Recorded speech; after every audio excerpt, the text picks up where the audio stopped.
വലിയ കാട്ടിൽ വളരെ ഉയരമുള്ള ഒരു മരമുണ്ടായിരുന്നു. ആ മരത്തിന് ധാരാളം ഇലകളും കൊമ്പുകളും ഉണ്ടായിരുന്നു. എല്ലാ വർഷവും ആ മരം നിറയെ പൂക്കുകയും കായ്ക്കുകയും ചെയ്യുമായിരുന്നു.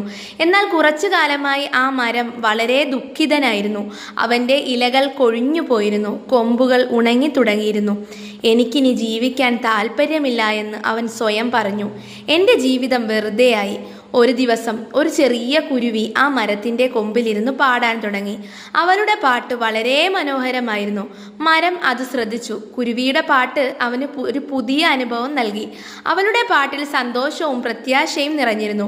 പാട്ട് കഴിഞ്ഞപ്പോൾ മരം കുരുവിയോട് ചോദിച്ചു, "നീ എന്തിനാണ് ഇത്ര സന്തോഷത്തോടെ പാടുന്നത്?" കുരുവി മറുപടി പറഞ്ഞു, "ഞാൻ ജീവിക്കുന്ന ഓരോ നിമിഷവും ആസ്വദിക്കുന്നു. ഈ ലോകം എത്ര മനോഹരമാണെന്ന് നോക്കൂ. ഇനിയും എത്രയോ പൂക്കൾ വിരിയാനും എത്രയോ സൂര്യോദയങ്ങൾ കാണാനും ബാക്കിയുണ്ട്." കുരുവിയുടെ വാക്കുകൾ മരത്തെ ചിന്തിപ്പിച്ചു. അവൻ തൻ്റെ ചുറ്റും നോക്കി. അവൻ മുമ്പ് ശ്രദ്ധിക്കാത്ത പല കാര്യങ്ങളും അവൻ കണ്ടു. സൂര്യരശ്മി അവൻ്റെ ഉണങ്ങിയ കൊമ്പുകളിൽ തട്ടി തിളങ്ങുന്നുണ്ടായിരുന്നു. ചെറിയ പുഴുക്കൾ അവൻ്റെ തടിയിലൂടെ ഇഴഞ്ഞു നീങ്ങുന്നുണ്ടായിരുന്നു. ദൂരെയായി മറ്റു മരങ്ങളും പുൽമേടുകളും കാണാമായിരുന്നു. അപ്പോൾ ആ മരത്തിന് ഒരു കാര്യം മനസ്സിലായി. അവൻ്റെ ജീവിതം അവസാനിച്ചിട്ടില്ല. ഇനിയും അവന് ഒരുപാട് കാര്യങ്ങൾ ചെയ്യാനുണ്ട്. പുതിയ ഇലകൾ വരും, പൂക്കൾ വിരിയും. അവൻ വീണ്ടും പക്ഷി മൃഗാദികൾക്ക് തണൽ നൽകും. അന്നു മുതൽ ആ മരം തൻ്റെ ദുഃഖം മറന്ന് പുതിയ പ്രതീക്ഷയോടെ ജീവിക്കാൻ തുടങ്ങി.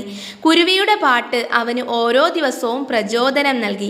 ഈ കഥ നമ്മെ പഠിപ്പിക്കുന്നത് എന്തെന്നാൽ, ജീവിതം ചിലപ്പോൾ മടുത്തു എന്ന് തോന്നിയേക്കാം. പക്ഷേ നമ്മൾ ചുറ്റും നോക്കിയാൽ കാണാൻ കഴിയുന്ന സന്തോഷങ്ങളും പ്രതീക്ഷകളും ധാരാളമുണ്ട്.